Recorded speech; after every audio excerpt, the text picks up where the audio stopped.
Shalom, real quick, giving all praise to Yahweh, Shalom, Shalom, Kakada, Shalom, 244,000, rest of left out there, Shalom to you all. Anyway, I'm going to entitle this video, It's Kicking in the Door, and you know what I'm talking about. This is put up by GMS Las Vegas, Vegas sit-downs. It used to be sit-downs. GMS Vegas, 144 Reloaded.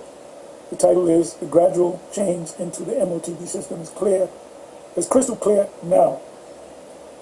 So I listened up to this point, and the elder had went into his gym membership that he had since before 2020 or whatever, before the C Ragamuffin. And he said through the years it changed. It got more digital. You got to get an app on your phone now. The same thing I just signed up with a gym 2 months ago. Yep, Planet Fitness is that way. They ask you a lot of questions. And you need a credit card, you need your phone number, you need they give you a card, but then you got to go to your web, your email. They're going to send you some information, and you got to do what's called a digital signature. And on both there's 2 contracts. So bottom line is I did all that, and basically when I go to the gym, I get the card out, put it at the door opens up, and I'm good. The picture pops up on the computer, the guy sitting there. So the system is pretty much the system that the elder had explained, which he's in Las Vegas, obviously. So anyway, he goes into this sister right here. What's the name of her site? But I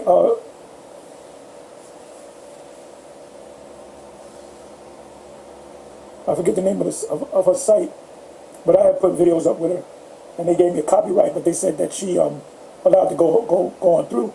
But what I'm going to do, just to be on the safe side, I'm not going to play her. What I'm going to do is I'm going to mute her. This is also fair use. Hopefully, let me see. I get the subtitles.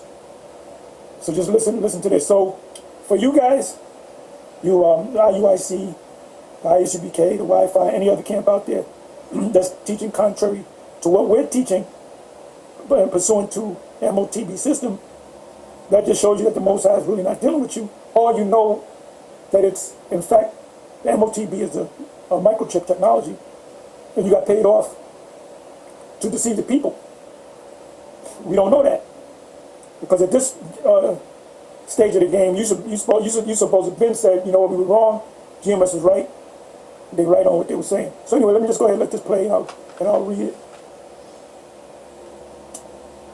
Okay, so it says, welcome back, so faith to recognition. We know that it is growing more and more popular these days, and you know, everywhere you go, I mean, it's like you're being surveillanced, and there's cameras everywhere, it seems like it.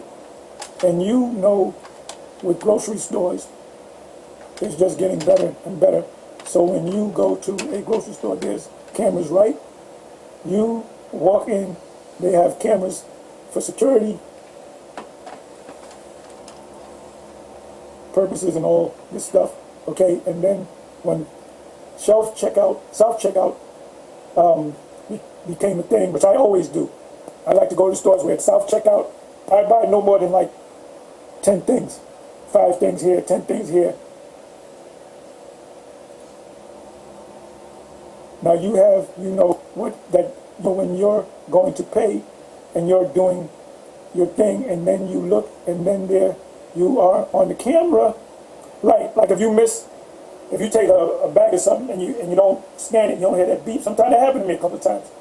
The camera going, it'll have your face on it, and then the cashier lady, the woman that's the supervisor, she comes and she assesses you whether you trying to steal something or whatever, and she kind of clears it for you. Okay? Yeah. And then it's been even happens at Winco. And it's been evolving now to being able to pay with your biometrics. The word bio means life, a living thing, which in this case is you. Metrics means measure. If you get, I said this in previous videos, I'm just going over it again. If you go to the store and they say, okay, you can get a fingerprint scan, they take a image of your fingerprint.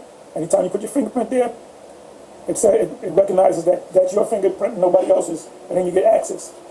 They have, at Whole Foods, they have the palm scanner. You take an image of the palm, of your palm. Anytime you use it, it's in the system. the system knows that it's you and not another person's palm. So that's biometrics. Eye scan, biometrics. When they ultimately put the chip in you, that's also biometrics. Metrics meaning a measure, meaning the chip. Bio meaning the living being, which is you, like dogs. Biometrics apply to dogs and cats when they got the chip. So let's go. Biometrics will usher in like the palm of your hand. So I don't know if you've gone to somewhere like Whole Foods. Yes, I remember this was maybe a year and a half ago. I don't know, 2 years maybe not even that long. I went to Whole Foods and I purchased something. Didn't notice the palm scanner. Then I went a month later and there was all of a sudden a palm scanner. Now before that I saw on video how people did short videos on how Whole Foods use palm scanners, but I thought it was funny they didn't use it in my store, the store that I go to. So I went the second time, which was a month later. Lo and behold, there was a palm scanner. What do you think is coming next? IUIC, ISUBK, Wi-Fi? Foods late, you gone to somewhere like Whole Foods lately, but Whole Foods has this apparatus that basically when you go to pay, you can basically sign up for Palm Pay. So you enter in your credit card, your information, debit card or whatever. It scans the lines on your palm and veins, and then when you want to pay, you just have to hover your palm over the machine. It's going to the machine and it's going to know who you are. And basically that's part of the conditioning. So I believe she knows that the market, whether she knows it's fulfillment prophecy, but you have people in America that study the scriptures, Bible Belt people that are really into prophecy or think they know prophecy, they don't know all the prophecies. That the first people that's going to jump up, and I said this before, I'm sounding like a broken record, the first people that's going to jump up and say, this is the mark of the beast, are you so-called Edomites, down south, Bible Belt, Bible thumping, holy rollers, that get into prophecy. Conditioning where it's went from using credit cards, debit cards, to mobile, where you can use the app on your phone. And I remember that. That's old school. I can do it. I can take an app of my bank account, put it on my phone, and I can throw the card away. And it become digitalized to now you can actually use, a facial recognition. The scan of your scan of your palm of your. So it's becoming more and more biometric. And by the way, they're saying that Trump has signed an executive order to make it to where, in order for you to get access to your bank, well, I did a video on that. Get access to your bank account. You have to basically prove it biometrically. Eye scan, palm scan, fingerprint scan, facial recognition scan, ultimately the actual chip. So if you don't have the biometric data, you won't be able to have access to your bank account. Now, what do you do with a bank account?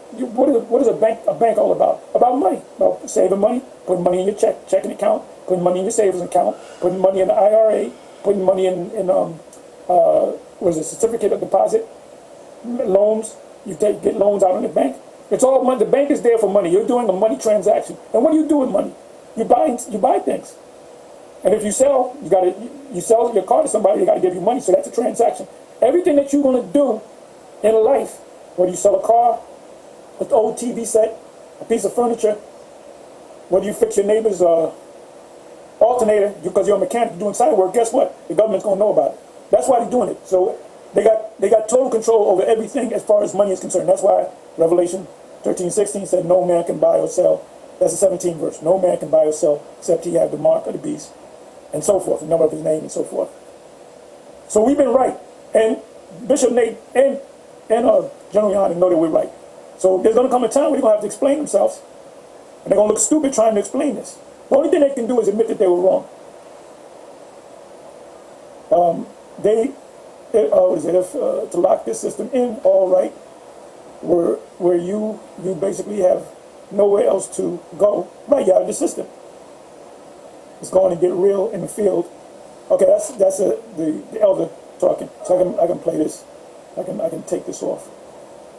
Still playing games. You know, shout out to the brother who recently made that transition. He crossed over. The brother that was formerly of Watchman for Israel. He learned about the MOTB because, you know, Great Millstone make it plain, and now he crossed over to a Great Millstone. The rest of you dudes, how much time you think you got left? Because this thing is going to start moving quick. You know, you're still being led by those false leaders of your camps. You know, they're not the true watchmen of the Lord like they claim to be. Because if they were the true watchmen, then they would be able to easily see what we're coming into. They would not have to struggle about what the MOTB actually is. All right, it would be plain as day, and they would be blowing the trumpet and sounding the alarm constantly. But anyway, let me let her continue. You don't need it. Okay, let me mute this again. I don't think she'll strike me down because I dealt with it before. But just be on the safe side because, you know, YouTube do what they want to do. Okay, let me continue. You don't need anything else to walk out of there with the food that you want to purchase. So, and that's for anything. Anything that you buy or sell. That's why it says in Revelation 13, 16, and 17, and no man can buy or sell except he have the mark, which is the microchip. Okay, he stopped it again. That's all right. Okay, let me see. She said, dealing with Whole Foods, right? Panera Bread has the same system now. There's been a thing maybe a couple of years ago when they announced it. All right, but this is what they offer at Panera Bread. I don't go to Panera Bread. I don't like the food. It ain't all that. Now it says Panera Bread offers multiple contactless payment methods, including Amazon One Palm recognition, which is available at select locations. It's going to be at all locations. And all these systems, they're going to change. All of them going to be chip. Ultimately, they're going to be the chip. You're going to have to, in order for you to go to Panera Bread to buy a bowl of soup or whatever, or to go to a BJ's or a Costco's or a Walmart or a Sam's Club or a Costco's. I think I mentioned Costco's. Or I meant to say, what you call it? A Whole Foods. Everywhere. Your bodegas in the Bronx. You're going to need that chip. You're going to need that chip to make a transaction.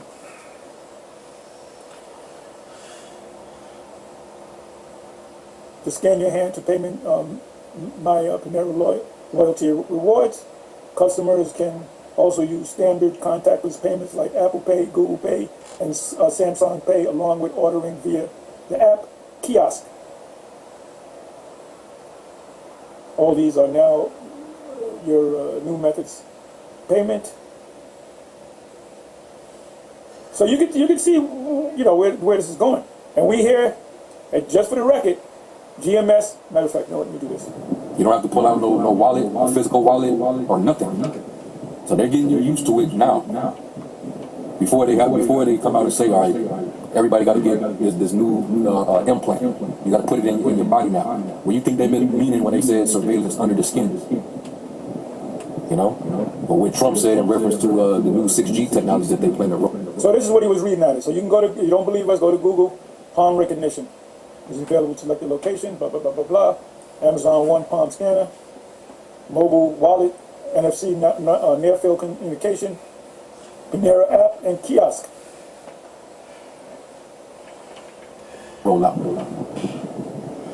So this is how they're going to do it, man. And the guy still can't see it. Because you either sold out, so you got to pretend like you don't see it, or the Lord, he spiritually blinded you. All right? So let's go back to it. Things to see keep evolving and getting more and more invasive, in my opinion. But at least with that, you have the option to opt out currently. Well, now Kroger and Microsoft are teaming up together to roll out this. They're trying to roll out this facial recognition, and they're saying that they're going to put this software, this technology, this AI technology, that basically when you go in, they know exactly who you are. They're going to be able to track your spending history. So anyway, you got it. So you can watch the rest of this. This is just some more information. It says right, hey, it just kicked in the door. It's here already, man.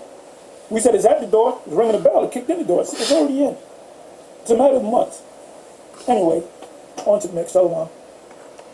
And like everything else, though, we've been 100% correct about it, you know? There's no denying it.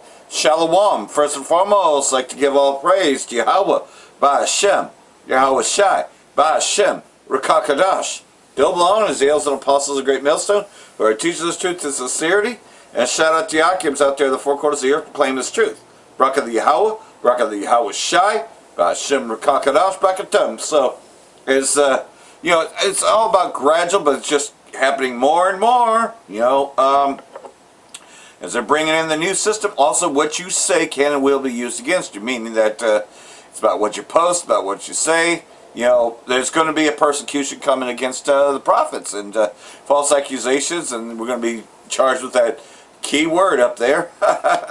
You know, because we have our claim. We're the real Israelites, you know, and that those others are imposters. So it makes us anti, you know, and you're going to see that a lot of us are going to be pulled, and we're going to be also imprisoned, right? You know, to be a, you know, a halachos denier, you know, to not believe in the halachos, that you will, you know, go to prison. I mean, they have that, you know, over there in the EU areas, you know, to say that the halachos didn't happen, you know, yeah, you go to prison, you know, they give you a lifetime sentence just for that, you know. And it's getting bigger and bigger, and pretty much so under the so-called Child Protection Act, right? You know, you see how locked down the UK in particularly is, but it's going to be worldwide, because that's Mother Babylon, you know. It eventually reaches Daughter Babylon, that pretty much anything you post or say, you know, will be used against you. You know, you already saw when it happened just because somebody had he made a joke and said that King Bibi should bomb a high school. You saw what happened to them, right? Should bomb the campus. You know, she was joking, but you know, should drop bombs there. You know, she's in prison. You know, so they are cracking down on that. You know, and they're eventually going to come after the prophets. We're going to be falsely accused, etc. You know, and nonetheless, though, you know, you can see that anytime this word, they can use this word in there, you know. Feds use anti-text messages to build hate crime against pro-Palestinian demonstrators. Yeah, this has been going on for some time. Trump administration filed hate crime charges against a pro-Palestinian demonstrator accused of assaulting his pro-Israeli counterparts. Notably, the hate crime charges are directly related to personal text messages police discovered during the search. So yeah, he did assault somebody. They got into it, but what he had on his phone, etc.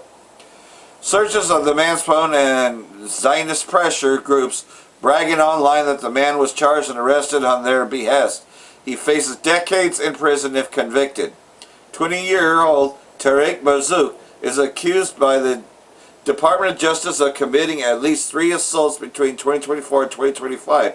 And pro-Israeli demonstrators who were wearing kippas, carrying Israeli Zionist flags and singing Jewish songs, which are really Zionist, in New York City amid widespread protests for and against the Israeli war on Gaza. So like everything else, though, because he's against what they're doing, you see. And are we not, you know, detesting everything that Esau does? So, you know, it's coming. Persecution will come. That's all part of the system too, you know, because it's going to hinder everything, but most of it has to do with banks. But I found this one interesting because we often have stated that he is near on the regeneration. Well, there's a guy that wrote a book here that's compared him to these other ones. Napoleon, Caesar, Alexander the Great, and Trump. Always a self-aggrandizer, this president now speaks of himself in historical terms. So, Trump himself has declared himself to be all those people. Impossible, and yet Hegel's theory of world historical individuals, men who redirected the course of humanity, focused on three figures: Alexander the Great, Julius Caesar, and Napoleon Bonaparte. Hegel described them as unlikely heroes of an epoch for an upending established orders that had previously seemed fixed. They were practical political men who were each condemned in their own age for smashing norms and for other conduct, obnoxious to moral reprehension, as Trump has been accused of centuries later. Yeah. Because Trump has done things unlike any other, and he's just, there's bullshit and then there's Trump shit. I mean, just way, beyond measure, right? Because this is the very end of Esau Edom. When you get down to Trump, because he's the guy there while all these things are happening, he's going to be the end of Esau Edom. The tendency to self-aggrandize is a fundamental feature of Trump, as his sculpted hair and overlong red ties. And what did Nero did? He brought down Rome. Rome went down with him. It burned. And that's what Trump's going to do. He's going to cause this place, Babylon, to burn with him. So it makes sense, right? But it has become more important in setting his priorities and steering his actions as he hurtles through his final term in office. He no longer has to worry about the judgment of voters and can instead focus on what he decided really matters. Well, like everything else, though, keep the money flowing, take all the money, take all the oil, take all the resources, and that's what he does. And, of course, help the Zionists to do that because he has a deal. Remember, the Gaza 20-point plan, which he's reshaping Gaza. He's going to make a lot of money off of it, and that's what he's selling to the rest of the world. He's taking over everything. Study shows Trump's tightened embargo against Cuba, which has killed a lot of babies. This report by Alexander Bain, Joe Salmont, Mark Westbott, and Gulan Long for the Center of Economic Policy and Research found an unprecedented increase in Cuba's infant mortality rate, which soared 148% between 2018 and 2025. Report authors said that Cuba's IMR remained unchanged since 2018. Roughly 1,800 fewer babies died. This blockade, in particularly, has dire effect on Cuba's healthcare infrastructure, with frequent power outages interrupting use of critical equipment for the treatment of patients, including incubators and for premature babies, and ventilators to help sick newborns breathe. Yeah, so if they don't have oxygen, they're going to die. And that's a terrible way to die, because I have a stepsister that died because she didn't get enough oxygen, and she died a horrible death because there was a power outage in San Francisco. What a shitty, fucked up way to die, but you get the idea on what he's doing, right? But nonetheless, though, getting into this psyop that just recently happened, to change the direction, right? And, of course, the war, because, that war's about to pick up. Now, he gets into numerology, but it all makes sense because that these elitists are all about witchcraft and numbers and all that shit, so he'll get into this a little bit, but it's very interesting, the timing and all that, and we know that they made the Illuminati card game, which was released in 1995, 96, before 9/11, yet it showed you that both the Boston bombing would happen, which was a jogger's card, and it then showed you 9/11, terrorist nuke, remember that, and that showed that the suitcase bomb would be used on the Twin Towers. It had combined disasters. It showed you the London City bombing, all in this Illuminati card game. Then you have a lot of other cards that are played, such as Quarantine, predicting the COVID pandemic. Yeah, so they play a lot with numerology. They play a lot with timing. So they're all about numbers, and 33, that's a big number for them. So he's going to get into this a little bit. Hi guys, we are officially now in a timeline war. Since this sounds crazy, I want to say a few things about me because you don't know me when I speak in English. I'm more known in Germany. Most of us on the timeline of the Most High. I deal a lot with probabilities. In my master's thesis, I proved Nobel laureate Harry Markowitz wrong, that he used the wrong variable in his capital asset pricing model. That's all about correlations. And my master's degree, I graduated in empirical science, so I'm very familiar with probabilities and coincidences. So because it sounds so crazy, I just want to say that up front, my German viewers know that I have a very scientific approach to everything. Because a lot of the things I will say now sound crazy at first glance, but I want to tell you up front that Grok calculated that these events are random. The probability for that is 1 to 2.5 quadrillion. So you don't need to believe Grok for that, but you can use any other AI to calculate it. It's very unlikely what happened here. And of course I'm talking about the latest shooter event and David Wilcock. For that I want to summarize what I said about David Wilcock. It was an AI dubbed video in English, so of course it's not so nice, so I summarize it here. I speculated that David Wilcock was murdered to change the timeline. I did that video before all that happens.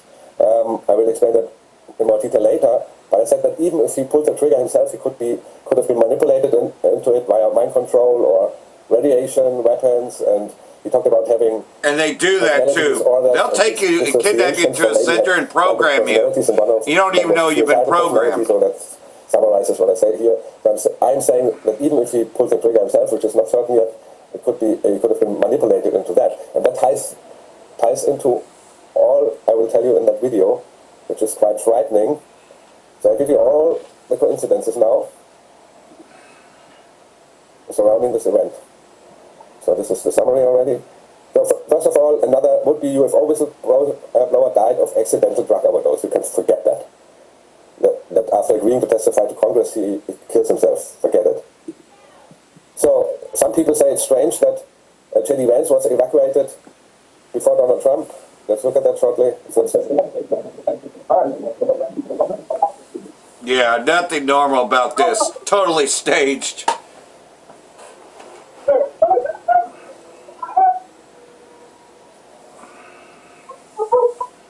They want to give you the illusion that they're trying to kill Trump because Trump is their boy. He's their bunker boy. Plays a little bit of a role because J.D. Vance is connected to Palantir. And that will play a role in my thesis, in my theory. Owen Schroyer discovered that the shooter was in an ABC News special. Allen developed a prototype for a wheelchair emergency brake. The wheelchair brakes tend to lock the wheel. Yeah, so that's your supposed suspect, right? Deal with this. Well, that's already strange. You might remember the one shooter was in a BlackRock commercial, so people already say it's a crisis act. I wouldn't say that, but he was on the radar of mainstream and NASA, as you will see. So let's not forget this. There was a picture that looks like... Oh no. Okay, is it fake? It's fake now. Okay. Unconfirmed. How is it circulating? Okay. So maybe that was a fake here. So there's a photo circulating with this shirt and one with an IDF shirt. But if both are circulating, I would suspect that this one is fake, the IDF one. But who knows? If there's an IDF connection, we have another connection to Palantir. So, just want to mention that. Interesting, Mario Nofal deleted all of the things I tell you now, but he also had it. So, this is another thing. Caroline Levitt said there will be some shots fired, but of course it was meant in a metaphorical sense. Evening. There will be some shots fired tonight. Everyone. So some see that as predictive, but a little bit more convincing is that. I can tell you, I was sitting next to Caroline Levitt, so Professor Secretary's husband. He was one of our guests. He was sitting right next to me, and right when the show was starting, the national anthem happened, and then he kind of leaned over and said, I watched you on TV, you did a great job. You need to be very safe. And he was very serious when he said that to me. And but most of all, Freemasons, 33, you get the idea. So we'll go down here a little bit. So Pentagon itself believes its precognitive AI can predict events days in advance. So the guy who talked about the looking glass, the device used was known as the Orion Cube. That was said by Dan Bursch. He's not very credible. Bob Lazar is way more credible. But I'm only saying this because it's another synchronicity, because that's where David Wilcock has the theory from. So that the Orion Cube is kind of a looking glass device. That's how it supposedly looks, but there's no, as I said, there's no evidence for that. But in terms of synchronicity, it still counts. I hope you understand what I'm saying here. So, and there we have another thing from the White House press release. Our technologies permit us to manipulate time and space. So the defenders say, yeah, it's more metaphorically, make of it what you want. It's a real press release from the White House. Yeah, they did state it. Of course, it's easier for me to express myself in German. Here is, again, the video where he talks about that. You heard it in the beginning. You heard it in the beginning already. So here, but that's the headline, Stargate, Project Looking Glass and Contact. And he talks about Orion here. Orion. And 2012 literally does represent. Okay, that talks about 2012. That didn't come to fruition. We all know that. Nothing happened. Some say something happened and we don't recognize it, but I don't want to talk about these theories. So, this is a summary of all of what I said. So, a NASA aerospace engineer named Henry Martinez publishes an award-winning paper on the Orion spacecraft. The same year, Cole Allen interns at NASA JPL. Years later, an X account under his name with a time machine header posts only one word in 2023, Cole Allen, the exact name of the gunman who attacked the White House Correspondents' Center. There it is. While Palantir works with NASA on the Orion and Artemis programs. The Orion spacecraft completes the Artemis mission. Right now, the Hollywood film features a fake moon landing project, literally called Project Artemis. David Wilcock himself died only days before the assassination attempt. And his longtime co-author and friend Win Free passed shortly before that. All tying back to the Orion Group, from the North Front, the Orion Group, and Project Looking Glass. Then I let Grok calculate it, and he said the statistical probability that all these connections are pure coincidences is less than 1 in 2.5 quadrillion. That's 1 to the power of, it's 10 to the power of 15. So practically impossible. What do I want to say to this? So, as I said before, the only other explanation for that is that they want us to think there is time manipulation involved. Because this Martinez guy posted it, 23, and it really happens. And the post alone would not be that suspicious if it wasn't combined with the time machine. Because he's predicting something, and there's the picture of the time machine website. There is absolutely zero possibility of that being a coincidence. That is impossible. The only other explanation is they knew that would be coming, that's why they posted it, and of course they hired the guy to do that, and then of course you can predict it. But it would also be scary if they want us to believe that we are in a timeline war. Talking about the timeline again. So I'm not talking, there's nothing... Timeline war, yes, you are on the most highest timeline. If you take the AI component of this, Palantir tries to predict the future. So you don't need, real psychics looking in the future or the looking glass device. That's what Palantir is doing. And maybe Palantir or another AI predicted that these people they are taking out now, all the scientists, would play a major role in the disclosure.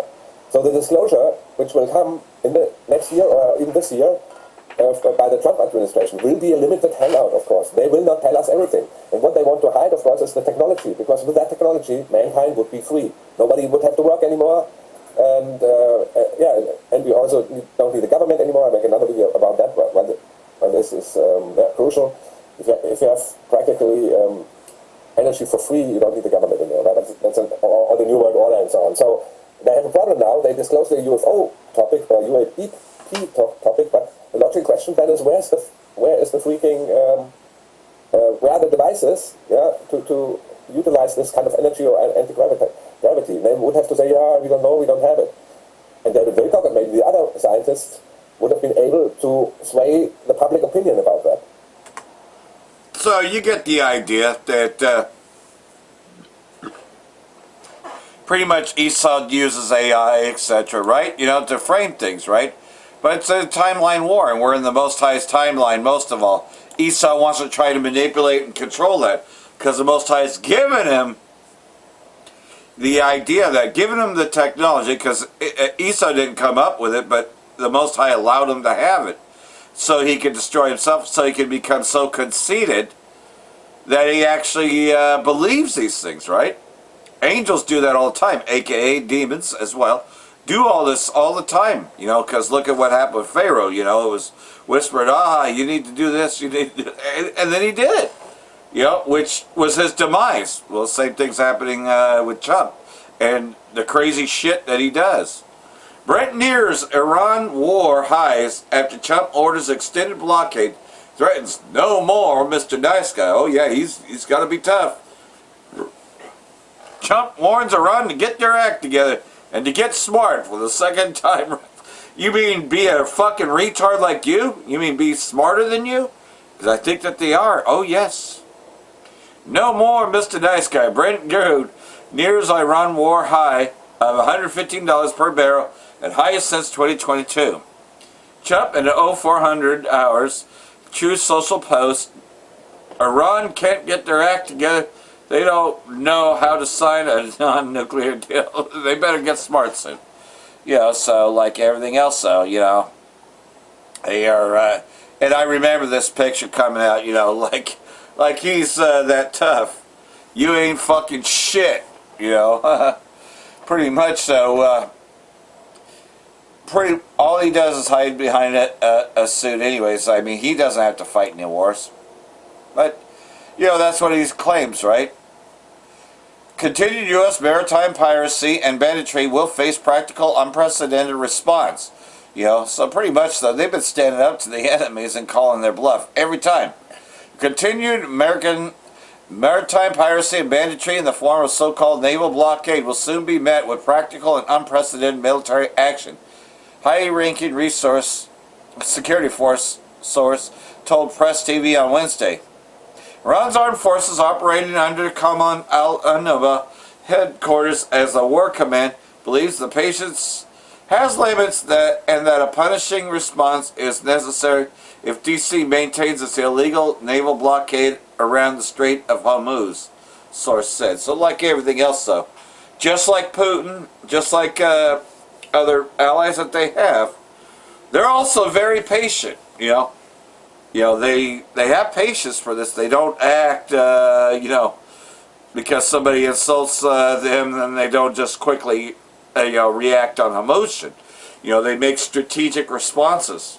And that's why the Persian Empire, in particularly, has always been a strong empire. Because they have been a lot smart. And remember, the Israelites were part of that Persian Empire because, unlike the other captivities, this time, you know, we were doing pretty good under the Persian Empire, you know, in Persian captivity, you know, the Medo-Persian Empire. We were doing pretty good and we were with their leaders, you know, so that's why they have a lot of insight to things, and they actually know that we're the prophets, by the way. He further emphasized that Iran has proven in recent imposed wars and the United States no longer faces a passive or predictive adversary. Though the spirited resistance of its people and armed forces, and the wise, courageous, and decisive leadership of the leader of the Islamic Revolution, Ayatollah Khamenei, Iran has managed to neutralize and discredit all American options on the table, which I believe they're talking about the son, Moshafta, you know, because he has the same surname, you know, Khamenei, you know. But nonetheless, though, yeah, they've been very, very wise in their reactions. So, in other words, they said that even their best shit hasn't even been, you know, some good shit has been used, but not their best shit. Source said the restraint showed by armed forces so far has been intended to give diplomacy chance, allowing the U.S. to learn of and accept Iran's conditions for ending the war permanently. Because again, you know, Arghashi has stated on numerous occasions that we're not looking for a ceasefire, we're looking for an end to the war. And that pretty much, though, that, you know, they have to be punished, you know, for what they've done. You know, and they have to pay a toll for what they've done. They got to pay Iran back for everything that they destroyed. U.S.-Israeli plan huge assault against Iran as ceasefire prospects falter. Well, they were planning to continue their attacks, but they're just going to keep this war ongoing. You know, hoping to systematically break Iran, which will never happen. U.S. military has reportedly drawn up plans to destroy Iran's civilian infrastructure as the Israeli state threatens to return the country back to the Stone Ages. Yep, Trump has threatened that several times. Trump administration has drawn up plans for a large-scale attack against Iran if it does not cave to the U.S. pressure over the strait. Yeah, right. The dispute over the strategic waterway has emerged as a key hurdle in peace talks. You can't make peace with your enemies anyways. Amid the deadlock, U.S. military chiefs are developing plans for fresh strikes against Iran, including carrying out President Trump's threats to destroy civilian infrastructure, including energy facilities, according to CNN, citing several sources familiar with the matter. So, we've heard about the Karg Island, that they're thinking about, sending troops into there and invading Iran. But most of all, though, destroying their energy, which again, if Iran responds, they're out there in the desert because we're at the end of April now, going into May, so we're really towards the beginning of summer. It's going to be extremely hot over there, degrees of 116 degrees and higher on an average day there, and having no power for fans or any AC units. Oh boy, that would really set them back. So, his threats to send them to the Stone Ages, it'll be Saudi Arabia and a whole bunch of the others that will reap the repercussions of it. Because like everything else, though, you go after power units and all that, of course Iran's going to respond. Everything's been Iran's retaliatory response. They have not been the aggressor at all. Trump consulted with Iran hawks who want him to restart bombing campaign. Amid U.S. blockade against Iranian ports has been fragile ceasefire. There is no ceasefire. President Trump has been consulted with some of the most rabid Iran hawks who want him to restart the bombing campaign. Well, like everything else, so talk is cheap. This war is not over. Trump recently shared a post which he called U.S. to kill Iranian leaders who don't, yep, I remember, don't give in to their demands. If there are two factions in Iran who wants to deal, and that one that doesn't want. None of them want any deal with this goddamn devil. That's the whole point. Not even your allies want to fucking deal with you, man. You're a fucking asshole. Nobody fucking wants to deal with you. They fucking hate you. And that's a good thing, because that means that they're getting ready to burn the whore with fire. And that's a very good thing, and the king of Babylon will cause it. Israel, the U.S. partner in the conflict, made it clear that it's eager to restart airstrikes against Iran. IDF Minister Katz said last week that Israeli state is awaiting a green light from the U.S. to kill the rest of the Khamenei family and plunge Iran into the age of darkness and stone by blowing up central energy electrical facilities and crushing the nation's... Yeah, oh boy, yeah, that'll cause... Oh wait, it's the Israeli state. Oh, they are not affected by that. They're not affected by it, these bunker boys. Because let's face it, the Israeli state has been pounded harder than anybody else in the Iran's retaliatory strikes. But guess what? These people live under bunkers like King Bibi and all them, man. They live under bunkers, even more so than their bunker boy Trump. So they have all the energy and everything underneath them. They can live peacefully, right? So why not? Why not cause hell for everything else, In the meantime, the U.S. is attempting to ramp up economic pressure against Iran with yeah, maximum pressure campaign. Yeah, that's worked so far. You can definitely tell. Gotta laugh at this shit, right? Empowered United Arab Emirates exit from OPEC appeases Trump. Delivers blow to Saudi Arabia, because of course, like everything else, though, Saudi Arabia does not really like Trump that much either. Just like the Allies don't like Trump. Trump is a fucking asshole, but the United Arab Emirates is definitely on the side of Donald Trump. Leaving OPEC amid the blockade of Hormuz, the United Arab Emirates is positioning itself as a long-term distributor to Saudi-led energy bloc. United Arab Emirates' exit from OPEC next month is a shot across the bows to Saudi Arabia and a potential offering to U.S. President Trump in the latest sign of the war against Iran, exacerbating old tensions in the Gulf instead of uniting the region. Until recently, Riyadh wanted to limit supply to support prices while the United Arab Emirates favored looser production. So, it's a break-off. And it's a break-off that they want because, like everything else, so they want to break everything. And if that means causing Saudi Arabia to lose, you can best believe that that's a win-win for Donald Trump because he's all about economies, etc. Because, again, he's a businessman, with a suit, and that's why he talks the way he does, because he thinks that he's, they corporate bully anybody. And like everything else, though, I'll tell him, fuck you, because one thing for sure, though, he's a fucking asshole. Nobody wants to deal with a fucking asshole, Nobody likes corporate bullies.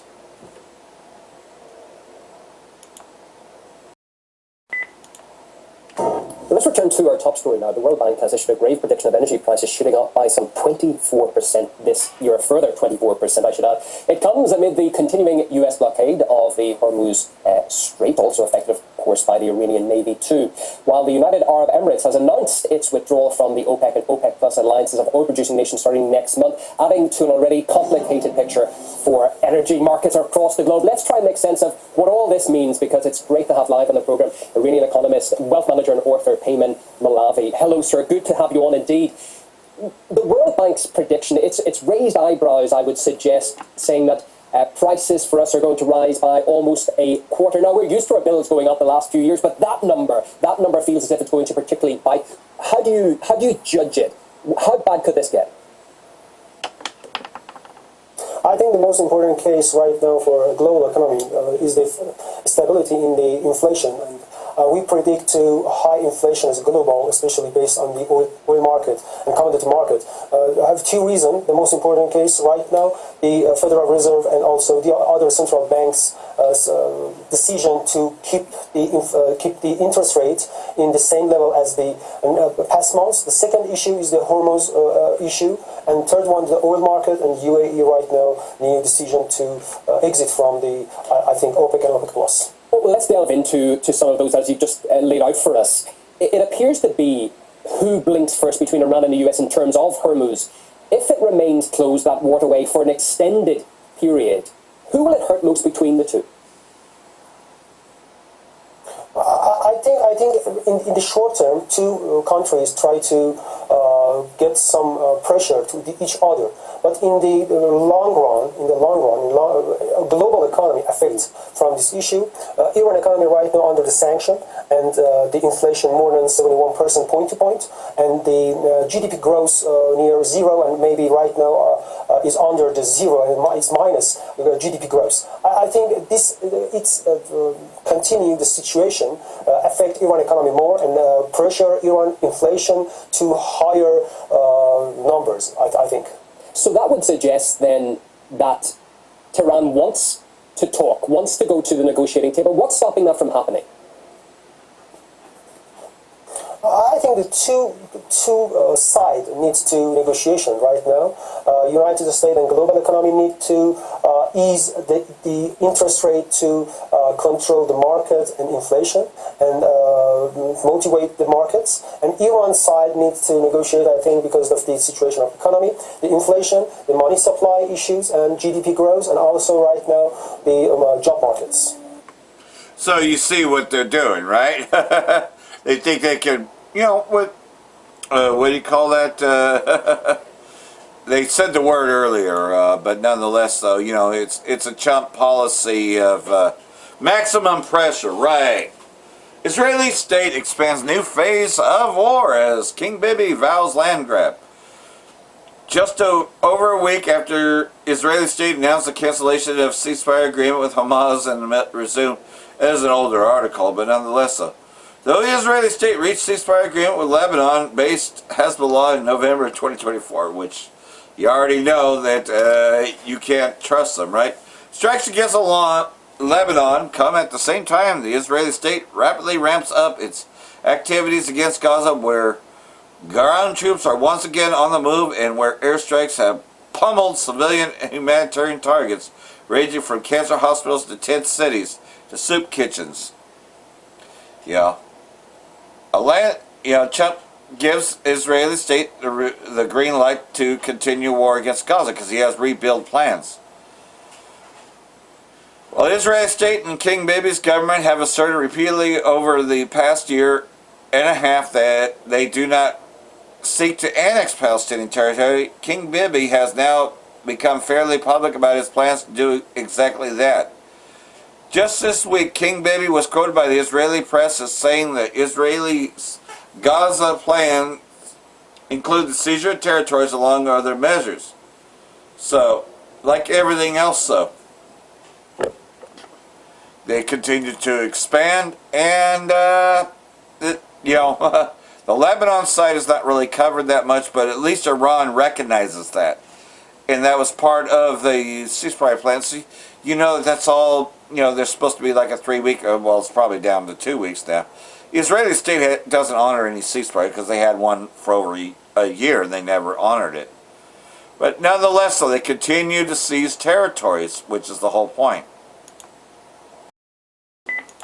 5 people have been killed and 2 injured in a pair of Israeli airstrikes on a building in southern Lebanon. Among the dead are 3 rescue workers who were responding to the initial attack. Lebanese officials have condemned the incident, calling it a blatant violation of international law.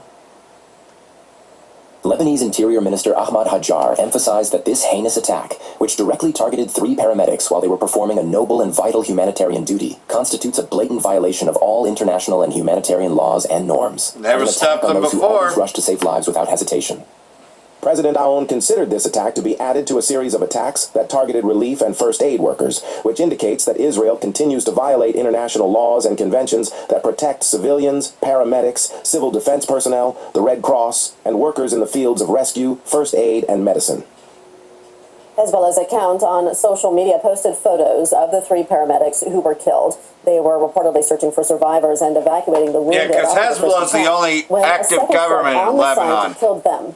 A bulldozer driver and another person they were rescuing from the rubble were also reportedly killed. Thick plumes of smoke were seen rising from several towns in southern Lebanon, including Majd al-Zoun. The towns of Bazuria and Mansouri were also reportedly targeted. Lebanon's health ministry updated the death toll, saying over 2,500 people have been killed and over 7,800 wounded since March 2nd. All right, we can speak now live with the spokesman for the media and crisis communications team at the International Federation of Red Cross and Red Crescent Societies, Tommaso Della Longa. Good to have you on the program with us. I understand you're in southern Lebanon right now. Can you tell us about the current humanitarian situation on the ground there?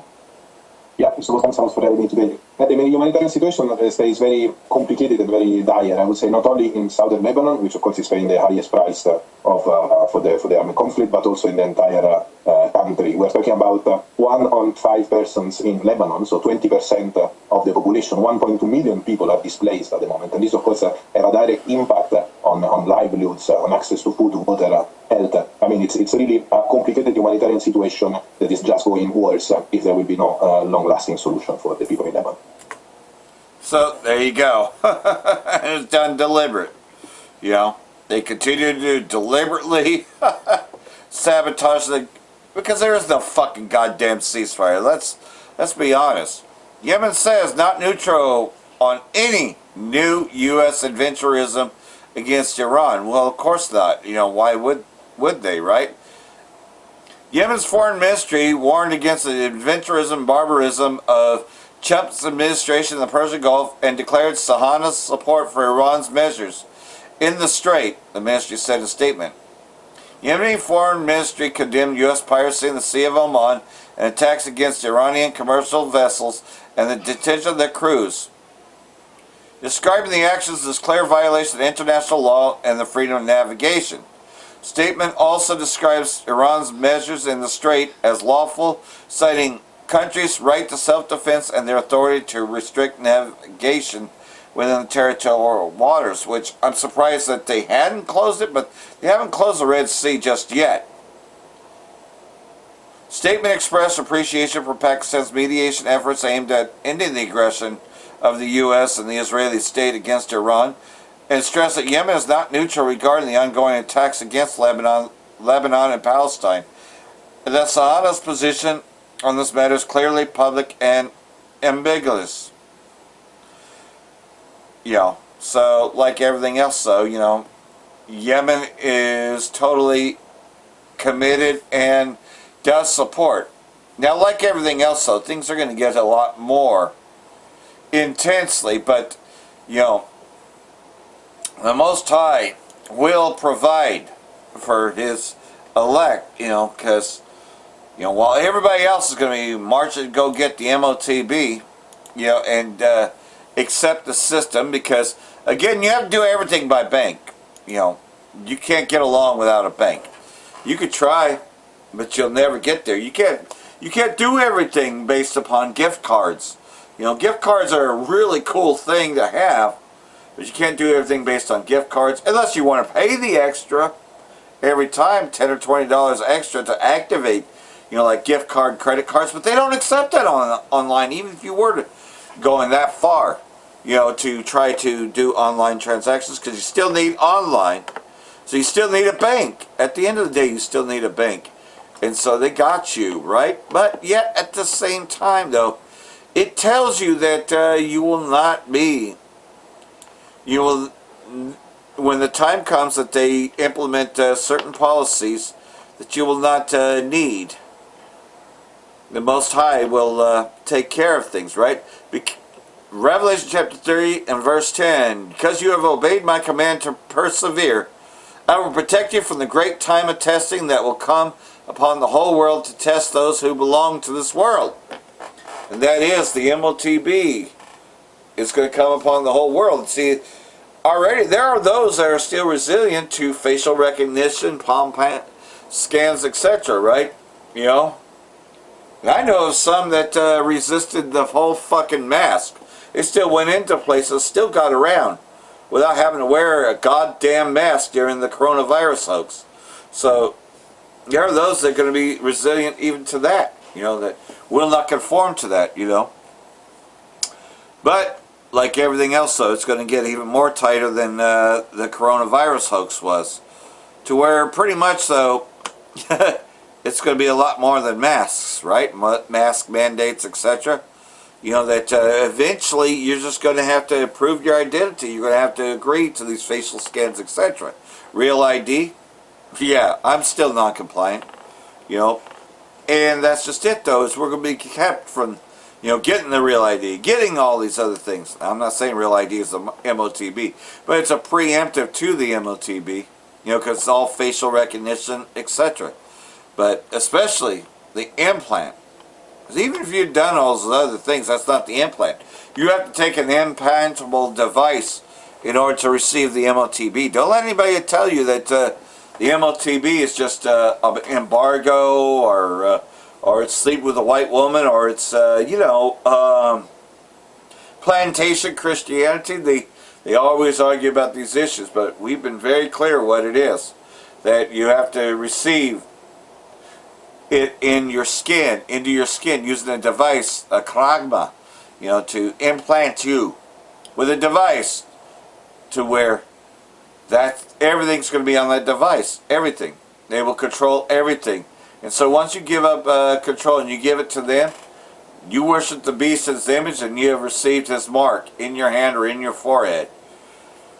Because you have obeyed my command to persevere, I will protect you from the great time of testing that will come upon the whole world to test those who belong to this world. So quite simply put, I am coming soon. Hold on to what you have, so that no one will take away your crown, because you have your place in the kingdom. If you're keeping the law, statutes, and commandments of the Most High, the best of your abilities, and you don't take the MOTB, most of all, and you're resistant to it. So, this is a promise that the Most High has given in these verses. This is from the NLT, but yet says the same thing. So, hopefully this has all been edifying. Got one more here before I close this out. The Most High had made provisions for us. Shalom, Raka the Yahweh, Ba'ashem Yahweh Shai, Ba'ashem Rakakadash, Wal Abab Abal. Rakatam, Jehovah elect, Shalom.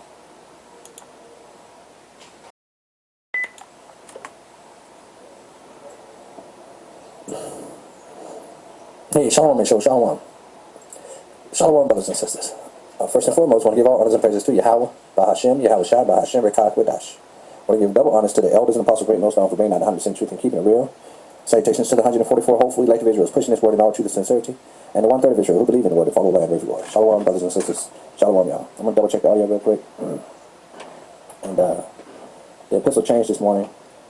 You know, this had changed this morning. I had a few on the burner, but the Spirit jumped on me to bring out this one right here. You know, it's like almost like a testimony, I suppose, because I'm like, you know, so thankful and in awe of Yahweh Shai this morning. I had to jump up early this morning and take the car to the shop, you know, and then when you leave your car there, you got to figure out what you're going to do next. I had to come back home, you know, and in my mind, I'm thinking, you know, Lord willing, I'll get back home around 8 o'clock so I can, you know, maybe do an epistle, get ready for work for the plantation, you know, and so I dropped the car off and I started to make my way back, you know, hitchhiking and stuff, and I got passed by so many cars, you know, but I was like, hey, you know, hey, this is the way it is.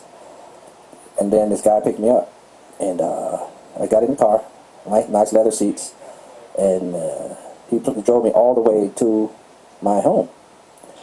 Then he turned around and went back the same way that we came, so he went out of his way to bring me to my house. And the whole time he was playing like a calypso gospel music. And they were calling on JC, and they, you know, talking about being saved and glorify the Lord and all that kind of stuff, you know. And I'm thinking in my mind, you know, my people have a zeal for the Most High, but not according to knowledge. But I didn't say anything, you know, because we understand, you know, the election had returned and the rest are blinded. And I became very thankful to know Yahweh Shai and do, you know, and I thought about, as we were driving, you know, about 15-minute drive. As we were driving, I was thinking about how he's listening to this, you know, plantation Christian gospel music. Well, we would be listening to the prophets. We would be, you know, being washed and cleaned and baptized by this word of truth instead of listening to that, you know. And I was so thankful. And when he dropped me off, he said, I'm gonna, you know, this is it right here. I'm gonna drop you off right here. I was like, thank you, man. I blessed him, of course, through the Spirit and power of Yahweh Shai. Thank you for the ride. And I started to walk on up the rest of the way, you know, to the house. And I started thinking about all, you know, at first, you know, when I turned around and saw him turn the other way, you know, I was like, whoa, that's Yahweh Shai, you know, of course. And I started to think that he is, you know. And then I started to think that the Lord provides for us. And this epistle came, you know, through the Spirit and power of Yahweh Shai. Type in Google, the Lord makes provisions for us. So at this time of Jacob's trouble, you know, that's why I got a little thumbnail up there that really not go with the epistle, but it shows, you know, it's the same thing. Them during this time of Jacob's trouble, and the implementation of the KCHIP, when shit hit the fan, Yahweh Shai has provisions for us. The story's already written. Man's goings of the Lord, you know. How the scripture speaks about in the book of Revelation 3:10, how because you've kept the word of my patience, I also shall keep you from the hour of temptation that shall come upon all the earth to try the people, you know, who's got faith, true faith in Yahweh Shai, who has integrity, you know. So I just want to get into it real quick. Just a few scriptures, you know, that was put up by the AI, and then I added a few here. AI overview. The Lord has made provisions for us. A promise of divine care and abundance. You know, the scripture even speaks about that. You know, others will weep and mourn, but thou shalt have abundance. Found through the King James Version of the Bible. These scriptures emphasize that Yahweh Shai is the ultimate power, providing, like the ultimate provider who sees our needs, cares for us, and has arranged for our subsistence. Often, has already, you know, arranged for our sustenance. Often refers to as being, you know, Yahweh. He is, you know. Here are the key scripture verses, you know, here are the key KJV verses regarding the provisions the Lord has made, you know, and it goes into a few of them. And I added a few here myself. Proverbs chapter 16, verse 7, when a man's ways please the Lord, he make even his enemies to be at peace with him. You know, we have enemies foreign and domestic, you know, even those of the circumcision, 2/3, you know, that's part of this world that believe in Jesus. You know, they'll throw you under the bus, but Yahweh Shai is the Father of spirits, and he'll put the Spirit on these people to do certain things for us. There's even a scripture that says he'll make our enemies entreat us well. Where's that scripture? Here, right here, in the book of Jeremiah, chapter 15, verse 11. You know, it says, Jeremiah 15:11. The Lord said, verily it shall be well with thy remnant. Only a remnant shall return. Verily I will cause the enemy to entreat thee well in the time of evil, in time of affliction. Okay, so you might have somebody, you know, come in here. You might be running pilgrims upon the earth. Hey, come over here, bro. There's a little hiding spot over here. Hey, look, you need some food? You never know, bro. This verse promises that Yahweh Shemashah will cause enemies to treat the prophet kindly during times of trouble. Is found in Jeremiah 15:11. This passage assures protection and favorable treatment by foes during crises, which was particularly fulfilled by Babylonian leadership. You know, oh yeah, in many different ways. You know, the brothers and the elders, you know, sometimes you speak about, you might be in a concentration camp, but you might have the Lord put the spirit on one of these damn heathens, you know, to entreat you well inside that concentration camp, or either open the back door for you. You never know. An angel, you know, all kind of deliverance we're looking forward to, all kind of miracles. Which also brings me to, I wanted to do a little small testimony. Too, I had a dream last night. A flying dream. I haven't had one in a minute. This one was a little different though. And it was detailed too. It was so I was working at the plantation or something. It was something around this Mustang too. So anyway, I was supposed to take the Mustang just like today to the shop, and I talked to somebody about it, and they were kind of jealous of the Mustang, and I didn't think anything of it. But the next day, when I got there to take the Mustang to the shop, it was stolen. It was gone, and I was like, God damn it! And then I just kept working. I didn't, fuck it, because we understand that all these things are vanity, and just a little bit later in the dream, the car appeared again, but it had been stripped of the engine, of the tires, of the chassis. Everything was gone except for the body. It was kind of beat up looking, and I was like, oh fuck. And again, I thought, all these things are vanity. They don't mean anything. And then all of a sudden, it's like, I don't want to say I remembered, or it just, I became endowed with spiritual powers.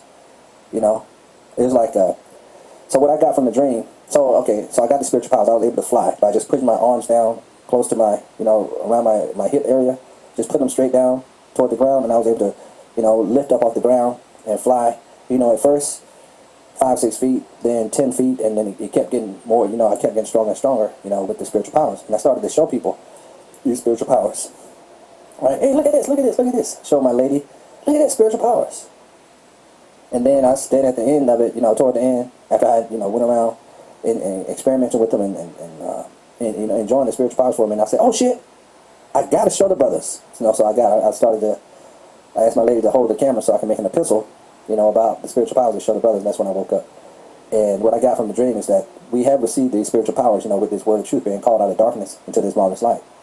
Being able to let things go in this world, getting ready, for the return of the Lord. As our faith grows in Yahweh Shemashah, like Elder Yashwama always say, we're going to go from glory to glory, becoming stronger and stronger. And the spiritual power that we already have, that little seed that's been planted is going to increase. And you may see physical things happening, these spiritual powers, which is the Holy Spirit of understanding at this time, that we can understand the scriptures. And like I said, I started to make, at the end of that dream, a video. I got to show the brothers. So when the seed is planted, that's a form of spiritual powers, a gift of faith, whom the world cannot receive, as the scripture speaks about. I'll send down the Comforter, which is the Holy Spirit, whom the world cannot receive. That's a spiritual power to the believers. That's, makes you separate and holy from all the rest of the world. Everybody else can't believe this 100% true. They can't understand it. They can't really get it. But you can get it. You see Yahweh Shemashah. That's a form of spiritual powers. And then as you grow in this truth, you may be able to one day, if it be your lot, to be able to preach this word, And then, that's what I got from the dream. And of course, during this time of Jacob's trouble, when the enemy shall come in like a flood, Yahweh Shemashah is going to lift up a standard, and we may be able to shoot fire out of our hands, pow, control the elements, fly, get away from danger, all these things, that's what the flying dream mostly supposedly, I think it means mostly like being able to get away, flee from danger too, in a spiritual sense, in a supernatural way. Anyway, I did want to make that, make that little dream testimony as well, and get back into this live stream, this epistle right here, of how the Lord will make provisions for us, and having those spiritual powers is a form of provisions. I would do nothing, Lord would do nothing, but He revealed His secrets to His servants and prophets. I no more call you servants, and now I call you friends, because the servant knows not what his Lord doeth. So the Lord is making provisions for us. He's getting us ready. Wisdom and knowledge should be the stability of our time. And He's going to provide for us during this time of Jacob's trouble. And this is the spirit right here, because Elder Apostle Gabar brought out this scripture yesterday. The Lord is my shepherd, I shall not want. Psalms 23 verse 1. This foundational verse in Psalms 23, as seen on Bible Gateway, expresses complete trust in Yahweh Shemashah's provision, guidance, and protection. It signifies that Yahweh Shemashah, as a personal guide, a believer, has everything necessary for their well-being. Okay? And like I said, the reason why I'm making this epistle is because when I got out of that car, bro, I got a ride back home. It was very spiritual to me, you know, because why? First, I understood. I was like, wow, he is, you know, he made this happen. And then guess what? I looked at the time as I walked through the driveway. It was 8 o'clock. It was 8 a.m. on the dot. No, it was 7:58. So by the time I really got to the door, it was 8 o'clock. I sat down immediately and put together this epistle to bring it out, you know. Psalms 23, verse 1. The Lord is my shepherd. I shall not want. He maketh me to lie down in green pastures. He leadeth me beside the still waters. He restoreth my soul. He leadeth me in the path of righteousness for his name's sake. See, the Lord has called us out of that darkness into this marvelous light to get us ready, prepared for this time. And as I was thinking about this scripture, bringing it out, putting it together, I thought about Isaiah 59, when it speaks about how the Lord's hand is not shortened. And I like to go to that scripture a lot. The Lord's hand is not shortened that it cannot hear, or his ear heavy that it's like his ear heavy that it cannot hear, or his hand shortened that it cannot save. But your iniquities have separated you between you and your power. Right? Roughly paraphrasing. And I like to bring that scripture out because, and I like to bring it out with Judah chapter 5 verse 20. The Lord that hateth iniquity, you know, either he's with you, you know, he's leading us out of that darkness and his mom's like to do things to please him, so, you know, we won't be separated from him anymore. You know, Lord willing, being covered by the blood of the Lamb, coming back under his wings, you know, as it speaks about in the book of Psalm 91. Okay? He leadeth me in the path of righteousness, being justified by faith. The law is our schoolmaster to bring us back to Yahushua so we can be justified by faith. This grace period to return to the one true living God, to rehearse the righteous acts, to try our very best to do things to please him, to turn away from his wicked will, to follow the commands. Okay, so we can be delivered. He's preordained us to walk in these good works. You know, I think that it's in the book of Ephesians. Yea, do I walk through the valley of the shadow of death, I will fear no evil, for thou art with me. You know, and this is what I felt the other night at the live camp. You know, when that brute beast was, you know, huffing and puffing and acting stupid. I was in the spirit, really. I was like, man, I don't have time for your your demon ass self. You know, I'm doing the work of Yahweh Shemashah. You know, I've already prayed to Yahweh Shemashah to be protected out here. But I didn't think, you know. So. And like everything else, though, and I've witnessed it several times in my life that, you know, while everybody was panic buying, etc., that I was able to get enough, and I found 3 gallons of milk totally free. You know, somebody during their panic mode had left it in the cart, so I grabbed them, you know. And throughout a lot of things, he showed me, yeah, I'm still providing for you because you're still doing my work. So hopefully this has been edifying. Shalom, Rakah Yahweh, Ba'ashem, Yahweh Shai, Ba'ashem Rakakadash, Wa Abba Babal. Brakatum, Jehovah elect, Shalom.